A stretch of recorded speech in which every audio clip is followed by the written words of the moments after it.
जय श्री कृष्ण प्रिय भक्तों। आज हम गीता के प्रथम अध्याय अर्जुन विषाद योग का प्रारंभ करते हैं। जब कर्तव्य और संबंध आमने सामने खड़े हो जाएं, हृदय कांप उठे और सही गलत का फैसला करना असंभव लगने लगे, उसी अवस्था को कहते हैं अर्जुन विषाद योग। कुरुक्षेत्र का मैदान शांत नहीं था।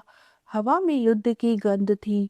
चारों ओर शंख नगाड़े रथों की आवाजें सब कुछ बता रहा था कि आज इतिहास लिखा जाएगा। एक ओर कौरव की विशाल सेना, दूसरी ओर पांडवों की सीमित लेकिन धर्मनिष्ठ सेना। राजा धृतराष्ट्र मन ही मन चिंतित और व्याकुल थे। युद्ध की आहट उनके हृदय को बेचैन कर रही थी। अंदर डर भी था, मोह भी था और परिणाम को लेकर असमंजस भी। उन्होंने संजय से कहा, संजय बताओ, उस पवित्र कुरुक्षेत्र की भूमि पर जहाँ मेरे पुत्र और पांडु के पुत्र युद्ध के इरादे से एकत्र हुए हैं, इस समय वहाँ क्या हो रहा है? युद्ध के समय धृतराष्ट्र स्वयं कुरुक्षेत्र में नहीं थे। वे हस्तिनापुर के राजमहल में अपने कक्ष में बैठे थे। वे जन्म से नेत्रहीन थे, इसलिए युद्ध भूमि में जाकर कुछ देख नहीं सकते थे। लेकिन उनका मन बेचैन था, क्योंकि युद्ध उनके अपने पुत्रों और भाई के पुत्रों के बीच होने जा रहा था। उसी समय महर्षि व्यास राजमहल में आए। उन्होंने धृतराष्ट्र से कहा, राजन, यदि आप चाहें तो मैं आपको कुछ समय के लिए दिव्य दृष्टि दे सकता हूँ, जिससे आप युद्ध का दृश्य देख सकेंगे। धृतराष्ट्र घबरा गए। उन्होंने उत्तर दिया, मैं अपने ही परिवार के विनाश का दृश्य अपनी आंखों से नहीं देख पाऊंगा, लेकिन यदि संभव हो तो मेरे साथी और मेरे विश्वासी मंत्री संजय को यह दिव्य शक्ति दे दीजिए, ताकि वह सब कुछ देखकर मुझे बताता रहे। तब व्यास जी ने संजय को दिव्य दृष्टि प्रदान की।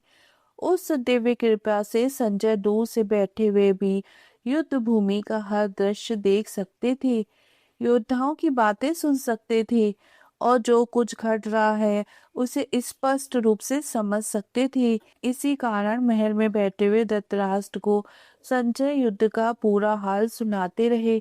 संजय ने धृतराष्ट्र से कहा, राजन, जब दुर्योधन ने पांडव की सजी धजी और सुव्यवस्थित सेना को देखा तो वह सीधे अपने गुरु द्रोणाचार्य के पास गया।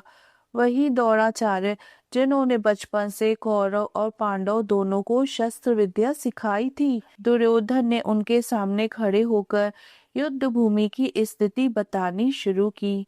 दुर्योधन अपने गुरु द्रोणाचार्य से बोला, गुरुदेव, पांडव के पुत्रों की इस विशाल सेना को देखिए, जिसे आपके ही बुद्धिमान शिष्य धृष्टद्युम्न ने बड़ी कुशलता से व्यवस्थित किया है। उन्होंने अपनी सेना को युद्ध के लिए अत्यंत सोच समझकर सजाया है। धृष्टद्युम्न केवल युद्ध में ही नहीं बल्कि सेना के संगठन में भी माहिर थे। गुरुदेव, पांडव की सेना को देखिए, वहाँ केवल सामान्य योद्धा नहीं है, युयुधान, विराट और शैव्य जैसे महासूरवीर उनके पक्ष में खड़े हैं। ये सभी न केवल साहसी हैं बल्कि रण कौशल में भी निपुण हैं। इनकी सामर्थ्य और तैयारी यह स्पष्ट करती है कि यह युद्ध सरल नहीं होने वाला है। दुर्योधन अपने गुरु से आगे कहते हैं, इसके अलावा सात्यकी, सहदेव और नकुल भी उनके पक्ष में हैं। सात्यकी बहादुर और तेज तर्रार है। सहदेव और नकुल बुद्धि और गति में निपुण हैं। इनके साथ और भी कई अनुभवी योद्धा खड़े हैं, जो गुरु के मार्गदर्शन में युद्ध के लिए तैयार हैं। दुर्योधन की चिंता बढ़ती है और वे कहते हैं, गुरुदेव, इस सेना का हर योद्धा वर्षों से अभ्यास और प्रशिक्षण प्राप्त कर चुका है। वे केवल वीर नहीं बल्कि अनुशासित और कर्मनिष्ठ भी हैं। अर्जुन के नेतृत्व में यह सेना संगठित, साहसी और निर्णायक है। उनके साथ भीम, युयुधान, सात्यकी और अन्य सभी महाशूर योद्धा खड़े हैं, जो किसी भी चुनौती का सामना कर सकते हैं। दुर्योधन अपने गुरु द्रोणाचार्य से कहता है, हे गुरुदेव, आप मेरी सेना में जो सेनापति और श्रेष्ठ योद्धा है मैं आपको उनके नाम और विशेषताओं के बारे में बता रहा हूँ ताकि आप जान सके कि हमारे पक्ष में कौन कौन खड़ा है और कौन मुख्य नेतृत्व कर रहा है। ये सभी योद्धा रणभूमि में हमारी ताकत और रणनीति का आधार हैं। संजय के अनुसार दुर्योधन अपने गुरु द्रोणाचार्य से कहता है, गुरुदेव मेरे पक्ष में कई महासूर और अनुभववान सेनापति खड़े हैं। उनमें दुर्योधन के भाई धृष्टद्युम्न, कर्ण, शाल्य और अन्य प्रमुख योद्धा शामिल हैं। ये सभी अपने शस्त्र और रण कौशल में दक्ष हैं। मैं आपको उनके नाम और विशेषताओं के बारे में बता रहा हूँ ताकि आप समझ सके कि हमारा पक्ष भी मजबूत और तैयार है। दुर्योधन अपने गुरु द्रोणाचार्य से कहता है, गुरुदेव मेरे पक्ष में कई ऐसे सूरवीर हैं जो अपने जीवन की कोई परवाह किए बिना युद्ध के लिए तैयार हैं। ये सभी विभिन्न प्रकार के शस्त्रों और हथियारों से सुसज्जित हैं। हर एक योद्धा युद्ध में न केवल निपुण है बल्कि बहुत चतुर और अनुभवी भी है। ये सभी किसी भी कठिनाई का सामना साहस और रणनीति के साथ कर सकते हैं। दुर्योधन अपने गुरु द्रोणाचार्य से कहता है, गुरुदेव हमारे पक्ष की सेना में जो योद्धा हैं उन्हें भीष्म पितामह ने बड़े पराक्रम और ज्ञान से तैयार किया है। इन सभी का प्रशिक्षण और अनुशासन उनकी शक्ति को अजेय बनाता है। पितामह द्वारा दी गई शिक्षा और रण कौशल की वजह से यह सेना युद्ध की किसी भी कठिनाई को पार करने में सक्षम है। उनके शस्त्र और युद्ध कला इतनी कुशल है कि उन्हें परास्त करना आसान नहीं होगा। दुर्योधन अपने गुरु द्रोणाचार्य से कहता है, गुरुदेव मेरे सभी सेनापति और योद्धा अपनी अपनी जगहों पर सुसज्जित और तैयार हैं। हर योद्धा अपने दायित्व और स्थान को समझता है। आप सभी इन सेनापतियों और योद्धाओं की रक्षा करें और सुनिश्चित करें कि वे अपने अपने कर्तव्य में पूरी तरह सक्रिय रहें। विशेष रूप से भीष्म पितामह का ध्यान रखें क्योंकि वे हमारे लिए सबसे बड़े मार्गदर्शक और रक्षा कवच हैं। जब कौरव सेना मैदान में खड़ी हुई तब भीष्म पितामह ने अपने पराक्रम और साहस से वहां का वातावरण बदल दिया। उन्होंने उच्च स्वर में रणभूमि में सिंह की दहाड़ जैसी आवाज निकाली और शंख फूंककर सेना का उत्साह बढ़ाया। उनके इस व्यवहार से दुर्योधन के हृदय में हर्ष और उत्साह उत्पन्न हुआ। पूरे मैदान में उनके साहस और पराक्रम का प्रभाव ऐसा हुआ कि सेनापति और सैनिक सभी प्रेरित और उत्साहित हो गए। जैसे ही युद्ध भूमि की तैयारी पूरी हुई, रणभूमि में एक अद्भुत और भयानक वातावरण उत्पन्न हुआ। तभी शंख, ढोल, मृदंग और नरसिंह के अलावा अन्य युद्ध वाद्यों की आवाज एक साथ गूंज उठी। इन सब की ध्वनि इतनी भयंकर और प्रचंड थी कि पूरे मैदान में एक ही तरह की थरथराहट फैल गई। यह आवाज ऐसी प्रतीत हो रही थी मानो सिंह की दहाड़ और गरजते बादल एक साथ बज रहे हों। कौरव की सेना में उत्साह की लहर दौड़ गई। दुर्योधन का हृदय भी इस ध्वनि और माहौल से आनंदित और उत्साहित हुआ। हर सेनापति और सैनिक अपने अपने स्थान पर सजग और तैयार हो गए। रणभूमि का हर कोना साहस, शक्ति और युद्ध की गंभीरता से भर गया। इस भयानक और शक्तिशाली ध्वनि से स्पष्ट था कि अब युद्ध आरंभ होने वाला है और हर योद्धा पूरी तरह सजग है। जैसे ही युद्ध की तैयारियां पूरी हुईं, सफेद घोड़े वाले उत्तम रथ में विराजमान श्री कृष्ण महाराज और अर्जुन सामने आए। अर्जुन ने अपने हाथ में धनुष संभाला और श्री कृष्ण ने रथ को मार्गदर्शन दिया। इस दृश्य के साथ ही अलौकिक शंख और युद्ध वाद्य यंत्रों की गूंज पूरे मैदान में फैल गई। उनकी ध्वनि इतनी प्रचंड और भव्य थी कि पूरे रणभूमि का वातावरण अद्भुत और अलौकिक लगने लगा। यह आवाज जैसे रणभूमि में शक्ति और साहस का संचार कर रही हो।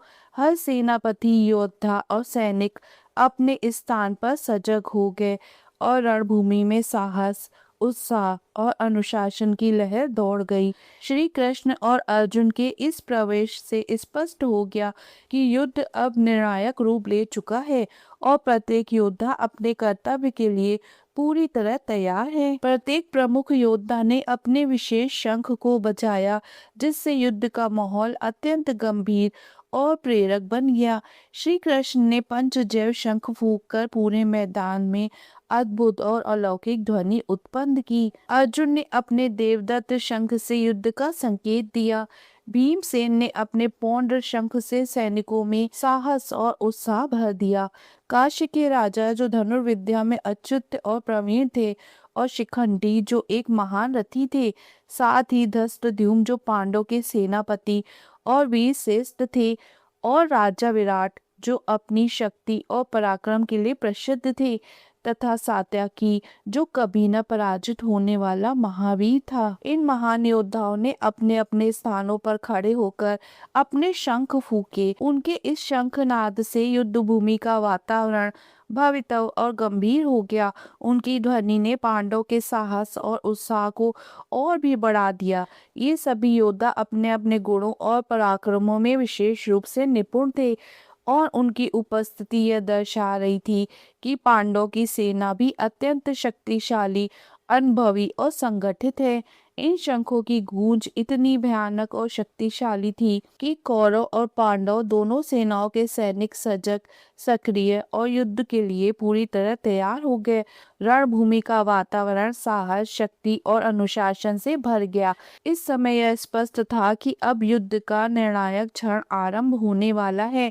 उस समय द्रौपदी के पुत्र तथा सुभद्रा के पराक्रमी पुत्र अभिमन्यु ने भी अपने अपने शंख बजाए। वे सभी महाबली, वीर और युद्ध कला में निपुण थे। वे सभी अपने कुल की कीर्ति, धर्म की रक्षा और विजय के संकल्प के साथ युद्ध भूमि में उपस्थित थे। उनके शंखों की गूंज से समस्त दिशाएं प्रतिध्वनित हो उठी और युद्ध का महत्वपूर्ण क्षण और भी निकट प्रतीत होने लगा। पांडव के उन महाशंखों की प्रचंड ध्वनि आकाश और पृथ्वी में गूंज उठी। वह शब्द इतना गंभीर, तीव्र और भयानक था कि उसने कौरव के हृदयों को कंपा दिया। उस गूंज से ऐसा प्रतीत हुआ मानो समस्त दिशाएं प्रतिध्वनित होकर युद्ध के आरंभ की घोषणा कर रही हों। पांडव की ओर से उत्पन्न वह शंखनाद केवल ध्वनि मात्र नहीं था, बल्कि साहस, धर्म और अडिग संकल्प का उद्घोष था। उनकी प्रतिध्वनि से कौरव सेना के भीतर एक प्रकार की व्याकुलता और चिंता उत्पन्न हुई, जबकि पांडव पक्ष में उत्साह और आत्मविश्वास भी दृढ़ हो गया। इस प्रकार वह शब्द दोनों सेनाओं के लिए भिन्न भिन्न भाव उत्पन्न करने वाला सिद्ध हुआ। संजय आगे धृतराष्ट्र को बताते हुए बोलते हैं, हे महाराज, उस समय जब युद्ध आरंभ होने ही वाला था और कौरव की सेना सुसज्जित होकर सामने खड़ी थी, तब कपिध्वज अर्जुन ने अपने रथ पर स्थित होकर अपने हाथ में धनुष उठा लिया। वे युद्ध के लिए तत्पर होकर खड़े थे, परंतु उसी क्षण उनके मन में एक विचार उत्पन्न हुआ। उन्होंने श्री कृष्ण की ओर देखकर निवेदन करने का भाव किया। अर्जुन ने भगवान श्री कृष्ण से विनय पूर्वक कहा, हे अच्युत, मेरा रथ दोनों सेनाओं के बीच में ले चलिए। उस समय अर्जुन युद्ध के लिए सज्ज होकर खड़े थे। उनके हाथ में गांडीव धनुष था और मन में युद्ध की तैयारी भी थी, किंतु वह पहले यह देखना चाहते थे कि किन किन लोगों से उन्हें युद्ध करना है। अर्जुन के इस निवेदन में उतावलेपन का भाव नहीं था, बल्कि स्थिति को भली भांति समझ लेने की इच्छा थी। वे रणभूमि में उपस्थित अपने शत्रुओं को स्पष्ट रूप से देखना चाहते थे, ताकि धर्म और कर्तव्य के अनुसार आगे का निर्णय कर सकें। इस प्रकार अर्जुन ने श्री कृष्ण से आग्रह किया कि वे रथ को दोनों सेनाओं के मध्य स्थापित करें। अर्जुन ने श्री कृष्ण से कहा, हे प्रभु, मेरा रथ दोनों सेनाओं के बीच में इस प्रकार खड़ा कीजिए कि मैं उन योद्धाओं को भली भांति देख सकूं जो यहाँ युद्ध की इच्छा से एकत्र हुए हैं।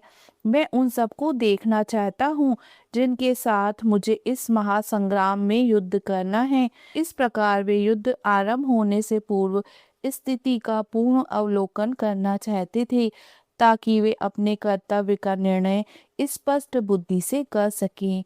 अर्जुन ने आगे कहा, मैं उन लोगों को देखना चाहता हूँ जो यहाँ दुर्योधन के हित की इच्छा से युद्ध करने के लिए एकत्र हुए हैं। वे सब जो कौरव पक्ष का समर्थन करते हुए इस महायुद्ध में सम्मिलित हुए हैं, किस भाव से और किस उद्देश्य से यहाँ उपस्थित हुए हैं, यह मैं भली भांति जानना चाहता हूँ। अर्जुन के मन में यह जिज्ञासा उत्पन्न हुई कि जो लोग अन्याय और अधर्म का साथ देते हुए दुर्योधन के पक्ष में खड़े हैं, वे कौन कौन हैं। इस प्रकार वे केवल शत्रु की संख्या देखने के लिए नहीं, बल्कि उनके पीछे के संकल्प और उद्देश्य को समझने के लिए भी उत्सुक थे। रणभूमि में खड़े होकर वे समस्त परिस्थितियों का गंभीरतापूर्वक अवलोकन करना चाहते थे।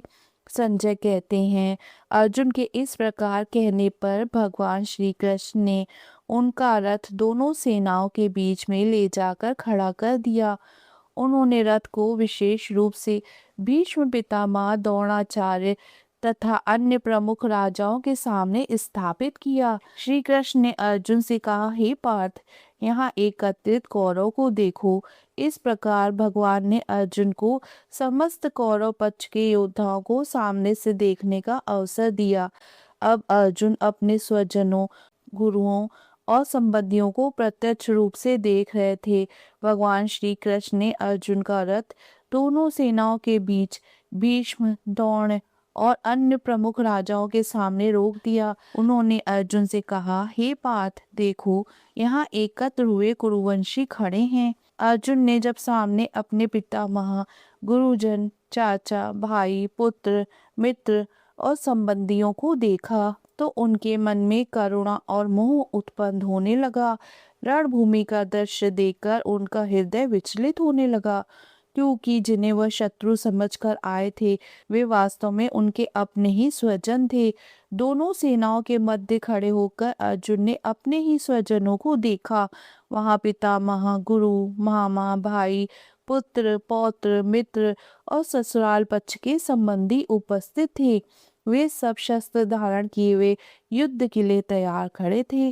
अपनों को इस प्रकार आमने सामने देखकर अर्जुन का हृदय द्रवित हो उठा। वह गहन विषाद में डूबकर भगवान श्री कृष्ण से बोलने लगे। उनकी वाणी में करुणा और मोह स्पष्ट झलकने लगा। युद्ध का उत्साह अब शंका और दुख में बदल गया। कर्तव्य और स्नेह के बीच उनका हृदय द्वंद्व में पड़ गया। इस प्रकार अर्जुन के विषाद का पूर्ण रूप प्रकट होने लगा। अर्जुन ने कहा, हे कृष्ण, अपने ही स्वजनों को युद्ध के लिए सामने खड़ा देखकर मेरे अंग शिथिल हो रहे हैं, मेरा मुख सूख रहा है, मेरा शरीर कांप रहा है और रोमांच उत्पन्न हो रहा है। उन्हें अपने ही कुटुंबियों से युद्ध करने का विचार असहनीय लगने लगा। उनके भीतर करुणा और विषाद का भाव प्रबल हो उठा। अर्जुन आगे कहते हैं, मेरा गांडीव धनुष हाथ से छूट रहा है, त्वचा जलने जैसी प्रतीत हो रही है, मैं खड़ा रहने में भी असमर्थ हो रहा हूँ, मेरा मन चंचल और भ्रमित हो रहा है। युद्ध के स्थान पर खड़े होकर वह मानसिक और शारीरिक रूप से व्याकुल हो गए। कर्तव्य और स्नेह के संघर्ष ने उन्हें भीतर से कमजोर कर दिया। अर्जुन कहते हैं, हे केशव, मुझे शुभ संकेत दिखाई नहीं दे रहे हैं। अपने ही स्वजनों को मारकर मुझे कोई भलाई नहीं दिखती। उनका मन अशुभ शंकाओं से भर गया। उन्हें विजय, राज्य और सुख में कोई आकर्षण नहीं रह गया। युद्ध का परिणाम उन्हें विनाशकारी प्रतीत होने लगा और उनके मन में युद्ध के प्रति पूर्ण निराशा उत्पन्न होने लगी। अर्जुन कहते हैं, हे केशव, मुझे चारों ओर अशुभ लक्षण दिखाई दे रहे हैं। अपने ही स्वजनों को इस युद्ध में मारकर मुझे किसी प्रकार का कल्याण नहीं दिखाई देता। अर्जुन कहते हैं, हे कृष्ण, मुझे न तो विजय की इच्छा है, न राज्य की और न ही सुखों की। हे गोविंद, जब जिनके लिए हम राज्य, भोग और सुख चाहते हैं, वे ही हमारे सामने युद्ध के लिए खड़े हैं, तो ऐसे राज्य से हमें क्या प्रयोजन, ऐसे जीवन का भी क्या लाभ जो अपने ही स्वजनों के विनाश पर आधारित हो। अर्जुन कहते हैं, जिनके लिए हम राज, भोग और सुखों की इच्छा करते हैं, वे ही सब अपने धन, जीवन और आशाओं का त्याग करके इस युद्ध भूमि में खड़े हैं। वे अपने प्राणों की परवाह किए बिना युद्ध के लिए तत्पर हैं। अर्जुन कहते हैं, इस युद्ध भूमि में हमारे गुरुजन, पितामह, पिता, पुत्र, पितामह के भाई, मामा, ससुर, पौत्र, साले तथा अन्य अनेक संबंधी उपस्थित हैं। वे सभी हमारे अपने हैं, जिनसे हमारा स्नेह और आत्मीय संबंध है। ऐसे पूज्य और प्रियजनों को युद्ध में मारने का विचार ही मेरे हृदय को विदीर्ण कर रहा है। अर्जुन अपने सामने खड़े स्वजनों को देखकर करुणा और मोह से अत्यंत व्याकुल हो उठे। अर्जुन कहते हैं, हे मधुसूदन, मैं इन सबको मारना नहीं चाहता, चाहे मुझे इसके बदले तीनों लोकों का राज्य क्यों न प्राप्त हो जाए। वे केवल पृथ्वी के राज्य के लिए तो इनका वध करना और भी उचित प्रतीत नहीं होता है। जब अपने ही पूजनीय गुरुजन, बंधु बांधव और स्वजन इस युद्ध भूमि में खड़े हैं, तो उनके वध के बदले मिलने वाला राज्य मेरे लिए किसी भी प्रकार से स्वीकार्य नहीं है। अर्जुन कहते हैं, हे जनार्दन, धृतराष्ट्र के पुत्रों को मारकर हमें क्या प्रसन्नता प्राप्त होगी। इन आतिताइयों को मारने पर भी हमारे ऊपर पाप ही लगेगा। यद्यपि वे अधर्म का आचरण करने वाले हैं, फिर भी वे हमारे ही बंधु हैं। अपने ही कुलजनों का वध करना किसी भी प्रकार से हमारे लिए हितकारी नहीं है। अतः ऐसे युद्ध से हमें केवल दोष और पाप ही प्राप्त होगा, न कि सुख और शांति। अर्जुन कहते हैं, हे माधव, इसलिए हमें अपने ही बंधु धृतराष्ट्र के पुत्रों को मारना उचित नहीं लगता। वे हमारे स्वजन हैं। अपने ही कुटुंब का वध करके हम कभी सुखी नहीं हो सकते। अपने ही परिवार का नाश कर सुख की आशा करना असंभव है। अर्जुन के हृदय में करुणा और धर्म बुद्धि का संघर्ष चल रहा है और वे युद्ध से विरक्त होते जा रहे हैं। अर्जुन कहते हैं, यद्यपि ये लोग लोभ से अंधे हो गए हैं और कुल के नाश से उत्पन्न होने वाले दोष को नहीं देख पा रहे, न ही मित्रों से वैर करने के पाप को समझ रहे हैं, परंतु हम तो इन दोषों को स्पष्ट रूप से जानते हैं। जब हमें कुल विनाश के दुष्परिणाम का ज्ञान है, तो फिर हमें इस पाप से क्यों नहीं बचना चाहिए।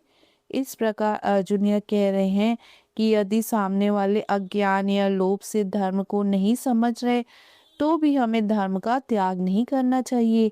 अर्जुन कहते हैं, कुल के नाश होने पर कुल धर्म नष्ट हो जाते हैं। जब धर्म का लोप हो जाता है, तब समूचे कुल में अधर्म फैल जाता है।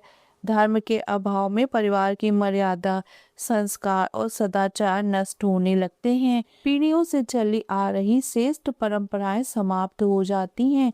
इस प्रकार अर्जुन यह बताते हैं कि कुल विनाश केवल व्यक्तियों का नाश नहीं, बल्कि संपूर्ण सामाजिक और नैतिक व्यवस्था के पतन का कारण बनता है। अर्जुन कहते हैं, कुल के नाश से सनातन कुल धर्म नष्ट हो जाते हैं। जब धर्म का लोप हो जाता है, तो पूरे कुल में पाप और अधर्म का विस्तार हो जाता है। पीढ़ियों से चली आ रही मर्यादाएं, संस्कार और सदाचार समाप्त हो जाते हैं। धर्म के अभाव में समाज की नैतिक व्यवस्था टूटने लगती है। अर्जुन आगे कहते हैं, जब अधर्म बढ़ जाता है, तब कुल की स्त्रियां दूषित हो जाती हैं। तब वर्ण संकर संतति उत्पन्न होती है। अर्थात कुल धर्म के नाश का प्रभाव केवल वर्तमान पीढ़ी पर नहीं, बल्कि आने वाली पीढ़ियों पर भी पड़ता है। अर्जुन कहते हैं, वर्ण संकर संतति उत्पन्न होने से कुल और कुल घातियों दोनों को नरक की प्राप्ति होती है, क्योंकि जब कुल धर्म नष्ट हो जाते हैं, तो पितरों के लिए किए जाने वाले श्राद्ध, तर्पण आदि संस्कार भी लुप्त हो जाते हैं। इन धार्मिक कृतों के अभाव में पितर भी अधोगति को प्राप्त होते हैं। इस प्रकार कुल विनाश से केवल वर्तमान पीढ़ी ही नहीं, अपितु पूर्वजों और आने वाली संतति सभी का कल्याण बाधित होता है। अर्जुन यह दिखा रहे हैं कि युद्ध केवल राजनीतिक संघर्ष नहीं, बल्कि इसका प्रभाव आध्यात्मिक और पारिवारिक परंपराओं पर भी पड़ेगा। अर्जुन कहते हैं, ऐसे दोषों से जो कुल नाश का कारण बनते हैं, सनातन जाति धर्म और कुल धर्म नष्ट हो जाते हैं।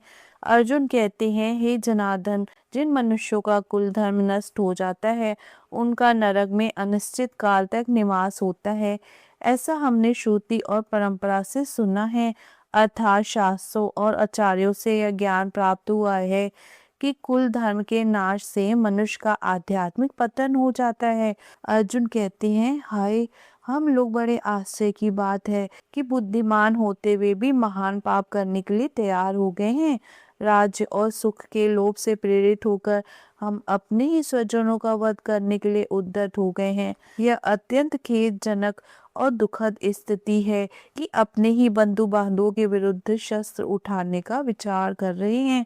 अर्जुन को इस बात का गहरा पश्चाताप हो रहा है कि लोभ के कारण वह धर्म से विचलित तो नहीं हो रहे, उनका मन शोक और ग्लानि से भर गया है। अर्जुन कहते हैं, यदि शस्त्र धारण किए हुए धृतराष्ट्र के पुत्र मुझे रणभूमि में बिना प्रतिकार किए ही मार डालें तो भी वह मेरे लिए अधिक कल्याणकारी होगा। अर्थात मैं अपने स्वजनों पर शस्त्र उठाने से अच्छा निहत्था होकर मारा जाना ही उचित समझता हूँ। अर्जुन की करुणा और मोह इतनी बढ़ गई कि वह युद्ध से पूर्णतः विरक्त हो चुके हैं। संजय धृतराष्ट्र से कहते हैं, इस प्रकार अनेक प्रकार के तर्क प्रस्तुत करके अपने ही स्वजनों के वध के विचार से अत्यंत व्याकुल होकर अर्जुन गहरे शोक में डूब गए। उनका हृदय करुणा, मोह और धर्म संशय से भर उठा। उनके अंग शिथिल हो गए, मन भ्रमित हो गया और युद्ध करने का उनका उत्साह समाप्त हो गया। वह अपने कर्तव्य और पारिवारिक स्नेह के बीच भीतर ही भीतर संघर्ष कर रहे थे।